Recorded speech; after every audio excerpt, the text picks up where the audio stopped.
Boa tarde, estamos no ar com mais um programa Defenda-se. Meu nome é Aparecido Donizete Piton e este programa é patrocinado integralmente pela ANDIF, Associação Nacional dos Consumidores do Sistema Financeiro. E só por isso é que nós temos completa liberdade e autonomia para abordarmos todos os temas. E aqueles que se sentirem contrariados, aqueles que tiverem seus interesses atingidos, esta é uma tribuna livre e independente e pode vir até aqui, que será aceito e vai poder expor as suas ideias, suas verdades, as suas opiniões sem nenhuma limitação, sem nenhuma censura. Esta semana aqui, a revista Época, ela trouxe à baila uma questão relacionada à prostituição. A Bruna Surfistinha é uma prostituta, é uma garota de programa, né?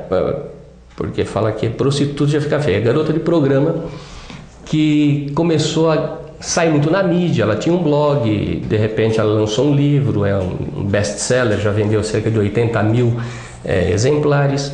E uma outra questão vem sendo trazida à baila com frequência. Por que garotas de classe média, porque garotas que não precisam vender o corpo ou fazer programas, o estão fazendo com tanta frequência? E me parece que isso estão, há um tempo atrás, as meninas se vendiam o corpo, se prostituíam para sobreviver. Hoje fazem por vaidade, hoje fazem por convicção, hoje fazem por diversos motivos. Nós trouxemos hoje aqui a nossa amiga Beth, que é gerente do Bahamas, uma famosa casa que abriga meninas de programas aqui em São Paulo. E ela vai falar conosco sobre esse delicado tema. Beth, muito boa tarde, obrigado por ter vindo. Sim. E obrigado também pela coragem que você tem em abordar esses temas que a gente está se referindo. Beth, por quê? Por que tantas meninas da sociedade, meninas de classe média, universitárias, estão procurando prostíbulos ou estão comercializando o seu corpo para ganhar dinheiro? Bom, primeiro, boa tarde aos telespectadores, boa tarde a você também, a toda a equipe. Eu estava incluso comentando com alguém da sua equipe que, ao meu ver, não está existindo, como a mídia está querendo colocar, uma invasão de meninas de classe média na noite, principalmente de São Paulo, nesse ramo de profissionais do sexo, eu prefiro falar assim. Ao meu ver, o que está acontecendo é que as profissionais do sexo é que estão saindo para a classe média. Elas hoje não estão mais preocupadas como há um tempo atrás em fretes, em carros, em consumismo, em shopping. Hoje ela investe numa carreira. Hoje elas estão fazendo faculdade, elas estão se formando em alguma coisa, elas estão investindo nela. Então é ao contrário, não são as classes médias, as moças de faculdade que estão entrando dentro de uma casa. São as que estão trabalhando como profissionais do sexo, que estão saindo para as faculdades. Você acha que então hoje a prostituição, por exemplo, algumas classes sociais só têm acesso a outras classes sociais de outros níveis através do esporte? Menino nasceu lá no morro, só vai ser alguém na vida se ele conseguir fazer bons gols, se entrar para um bom time, tipo Ronaldinho, e daí para frente. Você acha que hoje a prostituição está sendo uma porta de entrada para outras classes? Uma porta de entrada que assim a gente vai estar fazendo, sabe, de repente uma apologia, uma apologia até mesmo a incentivar algumas moças a entrarem. Não, é que está mudando a mentalidade das pessoas que trabalham nesse ramo. Antes era, eu vou trabalhar na noite, ela vivia extremamente na noite, durante o dia ela comprava um bom carro, ela ia pro flat, gastava todo o dinheiro. Não, hoje ela está investindo porque ela sabe que é uma carreira que não vai muito além. É uma coisa passageira, como é uma carreira de modelo. Hoje em dia estão enfrentando a prostituição como uma profissão. Alguns anos atrás, Beth, os homossexuais se escondiam, se camuflavam. Exatamente. Os homossexuais de ambos os sexos se camuflavam. Na justa medida em que começamos a ver artistas assumindo sua posição e a sua opção sexual, nós começamos a ver também um outro fenômeno na sociedade, que são pessoas assumindo publicamente suas opções sexuais. Exato. Você acha que, com o exemplo da Bruna, que nós vamos trazer nesse programa para entrevistá-la muito em breve, com o exemplo de outras meninas que estão se expondo, você acha que está passando a existir um fenômeno que está fazendo com que essa profissão, que é milenária, que é a mais antiga, fique uma coisa assim muito natural? Exatamente, é o que está acontecendo, é o que eu percebo, principalmente eu convivo com tantas mulheres diariamente, e a gente é procurado diariamente por várias moças que estão entrando na noite, algumas que estão saindo. Então você vê que hoje a profissão não está sendo mais aquela coisa obscura de que ficavam numa casinha com luzinha vermelha, que não podia sair nas ruas, não podiam frequentar os mesmos locais. Então hoje a conscientização das mulheres que trabalham na noite, elas sabem que aquilo ali é temporário. Então hoje ela está investindo numa carreira, ela não está investindo mais só no corpo, só nela. Hoje ela investe numa carreira. Eu tenho meninas que que frequentam o Bahamas, que estão se formando em direito esse ano, não é uma nem duas, são várias, que fazem administração, que fazem enfermagem. Então elas estão investindo hoje na carreira. O que está mudando é a mentalidade das profissionais do sexo. Não que as garotas de classe média estão entrando nesse ramo. Elas não precisam financeiramente, não precisa. Tem algumas que vão por hobby, por curiosidade, por rebeldia, por uma série de fatores. Mas isso são casos específicos. A imprensa, a mídia está querendo colocar como uma regra geral, que está tendo uma invasão de garotas de classe média no meio da prostituição. Mentira. O que está havendo é que as profissionais do sexo estão saindo para os locais de classe média. Elas hoje frequentam boas academias, elas frequentam faculdades, elas frequentam bons restaurantes, elas viajam, vão ao hotel 5 estrelas, moram em bairros nobres, porque hoje elas estão começando a viver uma realidade dentro da profissão dela. O dinheiro para ela hoje é simplesmente para investir numa carreira. Nós vivemos assim num país de extremos. Do mesmo jeito que existe o Bahamas, do mesmo jeito que existem outros estabelecimentos do tipo, nós temos pelo interior de São Paulo pequenos estabelecimentos onde as prostitutas ainda são bastante estigmatizadas. Nós temos do mesmo jeito que temos meninas assim que acabam encontrando na prostituição uma entrada ou um meio de ascensão social, mas nós também temos no Largo da Concórdia, temos na Praça da Sé, temos na Liberdade umas meninas novinhas, bonitinhas, fazendo sexo por R$10, por R$20. Então eu pergunto para ti, o que é ser uma garota de programa hoje no Brasil? Olha, como você mesmo falou, nós temos extremos. O que muda muito é a própria cultura, aliás, a própria educação que ela teve. Porque essas meninas ao qual você se refere fazem parte daquela maior parte brasileira, né, da população brasileira, são socioeconômico zero. Educação nenhuma, mal talvez saibam escrever ou rabiscar o nome. Então perspectiva de vida não tem nenhuma também. Então para elas ali é uma questão somente de sobrevivência. Só que essa mesma menina do Largo da Concórdia, um dia ela vai para uma Augusta, de uma Augusta ela vai para uma outra casa, e são essas meninas que eu estou lhe falando que hoje estão fazendo uma faculdade. Eu conheci meninas que mal sabiam ler e escrever, e hoje ela está terminando direito. Tudo depende da pessoa, não dá para generalizar a noite, não dá para generalizar a prostituição. É uma porta de entrada, mas existem milhares de portas de saída. Quer dizer, tanto ela pode terminar num Bahamas, como ela pode terminar lá no Largo da Concórdia. Com certeza, isso vai dela. Por que exige hoje, então, uma saída extrema? É uma coisa absurda as mulheres que procuram os países europeus, entendeu? Para se prostituir lá fora, é uma coisa assim absurda. Hoje no Brasil saem mulheres, uma média altíssima diária de mulheres que vão para fora do Brasil para ganhar dinheiro lá fora. E elas são selecionadas aonde? Para quê? Para fora do Brasil? Sim. Não, simplesmente elas compram as suas elas passagens, que tomam essa iniciativa ou vem agenciadores de lá que levam? Vem bastante. Mas hoje em dia eu não acredito muito naquela história de que eu fui enganada. Nunca acreditei. Eu acho que quando vai lá pra fora, ela vai muito bem sabendo o que ela vai fazer. Só que de repente não dá certo, é mais fácil colocar a culpa em outra pessoa. Já há algum tempo já saiu, a mídia levou muito essa questão à baila, de meninas que foram enganadas para a Espanha. Eles alegavam que elas iam para lá para trabalhar em bares, como garçonete, isso, aquilo. Chegavam lá, eram verdadeiros prostíbulos e ficavam escravizadas lá. Você sabe alguma coisa sobre isso? Mentira, isso aí eu posso dizer que é mentira. Eu morei muitos anos fora do Brasil também, morei inclusive na Espanha. É mentira. Todas vão sabendo exatamente o que vão fazer, a maioria são elas mesmo que procuram, elas que vão procurar os agenciadores, porque é fácil para elas entrar por agenciador, porque normalmente não tem o dinheiro da passagem. Então elas vão com um período de ficar 3 meses, 6 meses em determinado local se prostituindo, e elas vão com o dinheiro da passagem, a entrada é mais fácil, tudo é bem mais fácil. Só que chega lá, a coisa não é, claro, como se disse. Porque, obviamente, se a pessoa vem buscar aqui é porque não tem lá. Se não tem lá é porque não tem movimento. Se não tem movimento, ninguém vai ganhar dinheiro.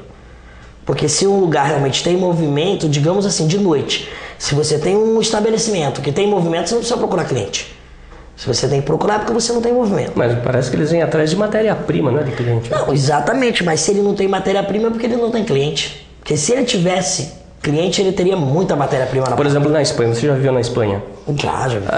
É o mesmo fenômeno que acontece? Meninos de todas as classes, de todas as idades que procuram? Na Espanha a prostituição 90% são as estrangeiras, né? Não só brasileiras, são brasileiras, argentinas, paraguaias, uruguaias, venezuelanas, dominicanas, marroquinas em excesso, russas, tchecas. Então, são mulheres de toda a parte do mundo, na Espanha, na Suíça, na Itália, na Holanda, Portugal. Hoje uma menina que está no Largo da Concórdia, está assistindo o nosso programa. Ela fala, amanhã eu vou bater lá no Bahamas. Ela chega lá, entra e pode fazer programa lá dentro? Olha, ou ela passa por uma espécie de seleção? Não, a questão, o Bahamas é uma casa aberta ao público, masculino e feminino. Então nós temos nossas regras, como por exemplo, coisas assim, não poder entrar de chinelo, de bermuda, você tem que estar bem arrumado em qualquer estabelecimento, você mantém algumas regras. A menos que seja um Ronaldinho, né? Pode entrar até de cueca lá que não tem problema. Não, né? ele teria que botar um chinelo. Nós já barramos pessoas de alta projeção na sociedade de São Paulo que se não tiver devidamente vestido não vai entrar. Mas isso é normal em vários estabelecimentos. Ela tem uma taxa que ela paga de entrada, como todo cliente paga. O contato que ela faça lá dentro, a gente não intermedia nenhum tipo de acordo verbal entre as pessoas que frequentam o Bahamas. Tanto masculino como feminino, como casais. O Bahamas é frequentado por homens, mulheres, casais. É uma casa aberta, desde que ela esteja devidamente vestida, se porte bem no estabelecimento. É como uma boate? É um complexo, né? O Bahamas é um balneário, hotel, American Bar, restaurante. E nós temos saunas, nós temos restaurante internacional, nós temos shows, frequentado muito por casais que vão assistir o show. As meninas, elas fazem, eventualmente, aquelas que chegam a algum acordo com os frequentadores, elas fazem, existe alguma imposição para que elas façam programas dentro do Bahamas? Ou elas podem sair de lá e ir para qualquer outro lugar? Não, ela é livre, ela paga a taxa de entrada dela como ela pagaria em qualquer boate, em qualquer lugar de São Paulo. Ela é livre para entrar e sair o horário que ela quer. Como ele disse, o acerto verbal entre um homem e uma mulher, nem nós, nem o Estado, nem o governo, ninguém pode intermediar, ninguém tem nada a ver com isso. Se ela de repente lá dentro ela resolveu casar, ou se ela vai fazer um programa, ou se ela vai só dar um beijinho, ou se ela não vai fazer nada, ela é livre. Vai lá só para tomar um drink. Ela é muito bem recebida. Qual é a faixa etária do pessoal que frequenta o Bahamas? Todo, a de 18 anos até 100. Só não pode Aquelas que têm 100 anos só podem entrar se for acompanhado dos pais, viu? Senão não pode entrar. Porque de 18 anos para cima, homens, mulheres, casais são bem recebidos. Mas qual por exemplo, uma jogadora de futebol? Ela tem uma idade mais ou menos útil. Ela pode começar, um jogador começa a trabalhar, jogar com 16, 15, 16 anos e termina no máximo com uns 30, 32, 35 anos. Qual a vida útil de uma vida dentro da prostituição? Olha, eu conheço de 18 até 60 mais ou menos. Conheço. 60, mas quanto tá cobrando aqui? Quanto cobra uma prostituta de 60 anos? Lá fora, por exemplo, isso aí não é muito levado em consideração, não, a idade. Mas depende muito da pessoa. Você encontra mulheres na noite hoje com 45 anos que você não dá 30 para elas. São os milagres da cirurgia. Exatamente. A noite é mais sedução. O que se vende na noite? Você vende uma sedução. Você pode, às vezes, ver uma mulher que fisicamente é o sonho de consumo de qualquer pessoa, e quando você vai conversar com ela, aquela coisa vazia, não tem condições de você passar mais de meia hora ao lado. E às vezes você pega uma que não é tanto um sonho de consumo e é uma pessoa interessante. Quer dizer, não adianta a menina se iludir. Não. Achando que só o corpo basta. Ela tem que ter o corpo, mais alguma coisa por dentro. E é justamente por causa desse conteúdo que a mentalidade da noite está mudando. Justamente por isso, a mentalidade está mudando. Então, eu volto naquela tese. Não são as universitárias que estão invadindo as casas de prostituição, e sim as garotas de programa que estão saindo para as universidades. Elas estão se especializando. Exatamente, elas estão procurando uma coisa melhor. Então todas elas estão tendo consciência hoje, o que não existia antigamente, de que na noite seria um estágio para elas. Elas estão ali, o Brasil não oferece uma condição, porque nós somos brasileiros, sabemos disso. Você não tem condições de trabalho digno e honesto nesse país. Você não tem. Não vamos dizer que não, porque todo mundo chega e desce o pau. Não, porque a garota de programa não tem vergonha na cara e que não sei o quê, porque não vai procurar um trabalho, ela não tem condições de pagar uma faculdade vindo de uma família pobre, sem condições de pagar absurdos das faculdades, absurdos dos livros. Então ela passa um estágio dentro desse período. Não estou fazendo uma apologia. Eu só simplesmente acho que... Mas está constatando o dia a dia. Tem que olhar os dois lados.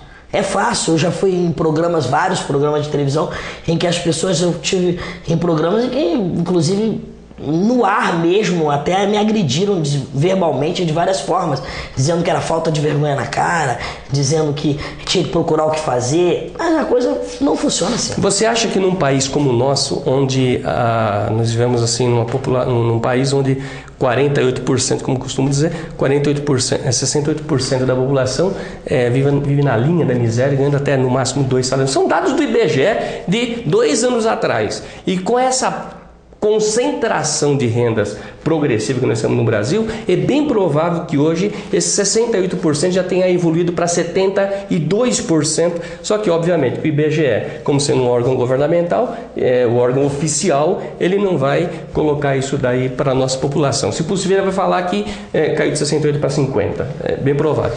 Mas você acha que um país como o nosso, onde 68% da população está na linha da miséria, isso daqui propicia, cria campo, estímulo para que as meninas procurem outras maneiras de sobreviver, não só na prostituição, como também no tráfico? Eu não só acho, como estatisticamente está comprovado, que o aumento das mulheres no tráfico de drogas está crescendo assustadoramente. Não só as mulheres, como as crianças hoje em dia. Aliás, não só as mulheres e as crianças, como as pessoas mais velhas. Hoje em dia é fácil você ver na televisão senhoras, anciãs, pessoas dos seus 60, 70 anos traficando drogas.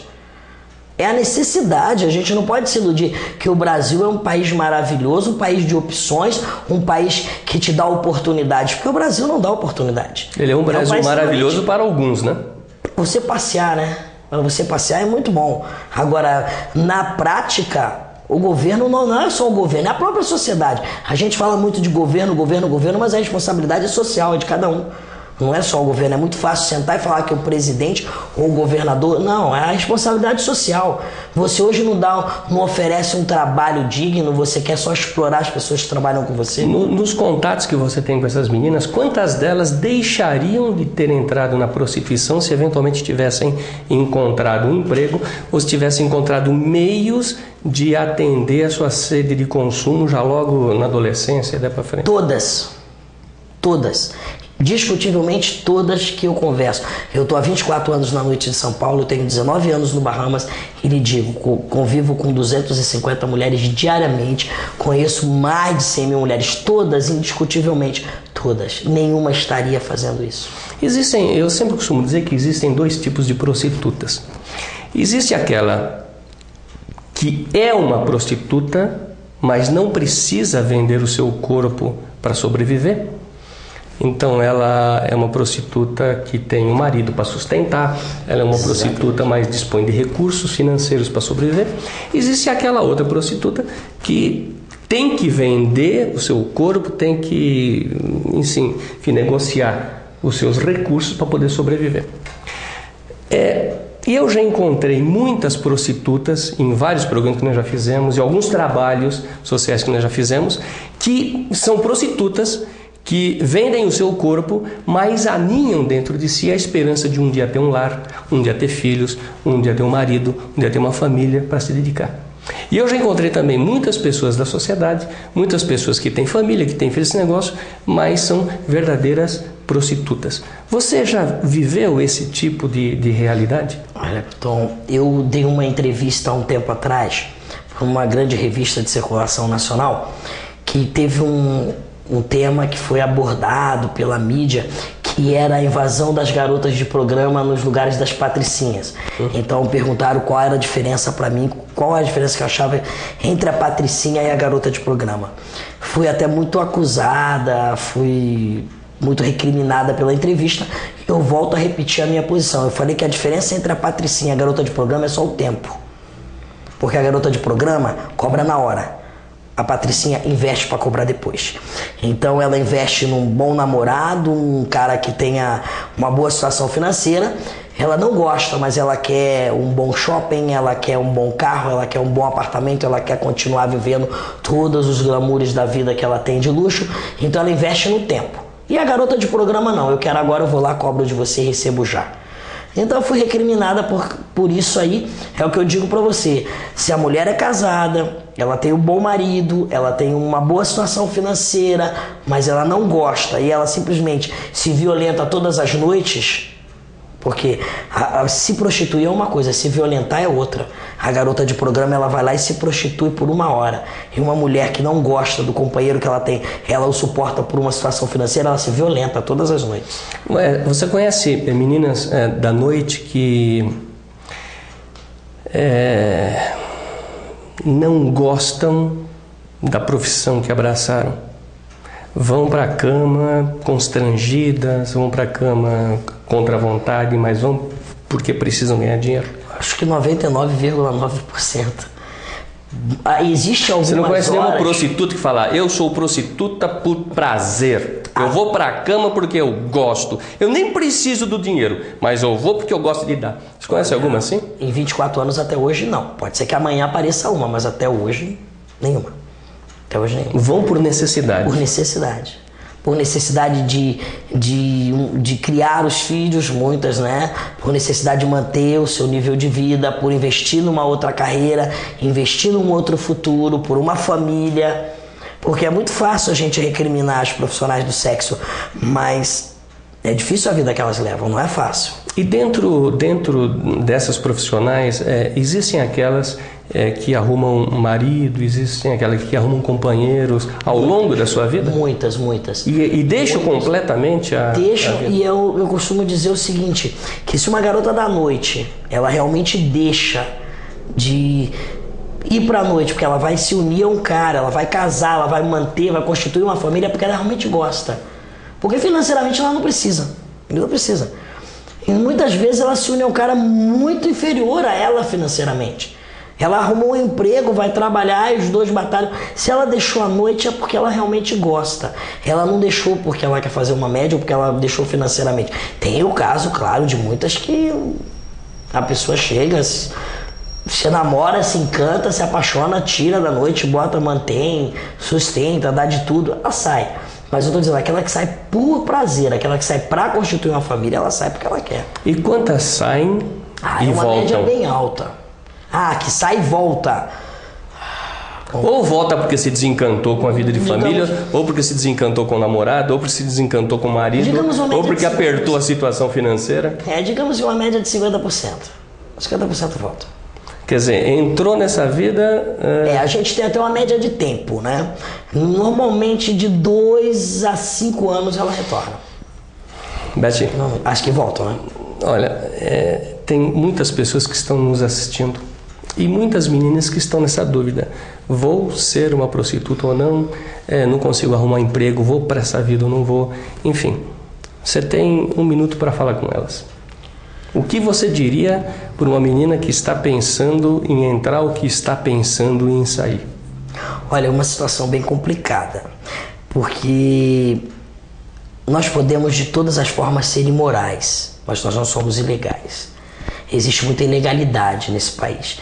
E a gente, no lado moral, no meu lado espiritual, eu aconselho ela não entrar, ela procurar uma outra forma de conseguir conquistar os sonhos que ela tem. Mas é um pouco difícil eu chegar agora e ser demagoga e falar: não faça isso nunca, não entre, vá trabalhar por R$400 ou 300 ou 200 por mês, que você vai conseguir nesse país fazer uma boa faculdade e um dia ser alguém. Então eu prefiro ficar imparcial nessa história. Eu não vou dar um conselho nem que entre nem que não entre, eu acho que a cabeça vai de cada ser humano. Você acha que hoje uma menina de 13 ou 14 anos, ou 15 ou 16, tem bagagem para chegar a essa conclusão? Não, eu inclusive vou dizer para você, com relação à prostituição infantil, eu acho que as pessoas que mantêm a prostituição infantil e de qualquer forma contribuem para ela, na minha opinião, deveriam estar na cadeia, porque é um crime muito hediondo. Eu acho que nem com 18 anos ela tem consciência ainda de escolher alguma coisa nesse país, ou em qualquer local. Então, as meninas de 12, 13 anos, eu aconselharia elas ainda a viver aquele grande sonho de encontrar um príncipe encantado e ir para as festinhas de matinê. Beth, nós queremos falar com você outras vezes. Esse é um tema muito pulsante, é um tema muito atual. Todas as famílias, quer dizer, eu acho que de cada 10 famílias, ao menos uma está vivendo esse problema, ou consciente ou inconscientemente. Então, terminou nosso tempo, infelizmente, mas eu estou te intimando, nem te convidando a voltar aqui. Com certeza, é o maior prazer do mundo. E até sexta-feira da próxima semana com mais um programa Defenda-se.